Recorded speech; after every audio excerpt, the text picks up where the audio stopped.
আসসালামু আলাইকুম। আমরা আজকে দেখব কিভাবে সহজেই ওয়ার্ডপ্রেসকে এক ক্লিকেই রিসেট করা যায়। সেই সমস্ত প্রসেসটি আমরা আজকে এই ভিডিওতে দেখিয়ে দিব। চলুন শুরু করি। তো ফার্স্ট অফ অল আমরা আমাদের ওয়ার্ডপ্রেস ড্যাশবোর্ডটিকে লগইন করব। ওয়েবসাইটটিকে প্রথমেই ভিজিট করব।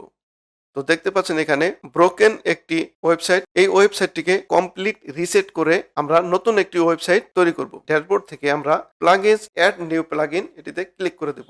রাইট সাইড থেকে এখানে আমরা লিখে দেব WP রিসেট। লিখে দেওয়ার পর ইনস্টল করে নেব। তো ইনস্টল হয়ে গেলে জাস্ট আমরা এখান থেকে অ্যাক্টিভেটে ক্লিক করে দেব। ওপেন WP রিসেট টুলস, তো আমি এটিতে ক্লিক করে দিচ্ছি। তো এই ড্যাশবোর্ড থেকে আমরা প্রথমেই রিসেট অপশনটি এটিতে আমরা সিলেক্ট করে দেব।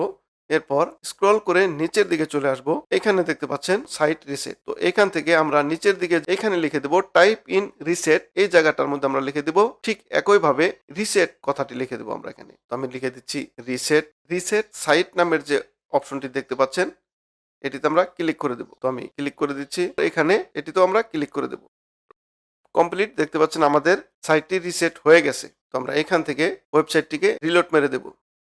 এবার দেখতে পাচ্ছেন আমাদের কমপ্লিট ওয়েবসাইটটি রিসেট হয়ে গেছে। তো এভাবে চাইলে আপনি আপনার ওয়ার্ডপ্রেসটি রিসেট করে নিতে পারেন নতুন একটি সাইট তৈরি করার জন্য।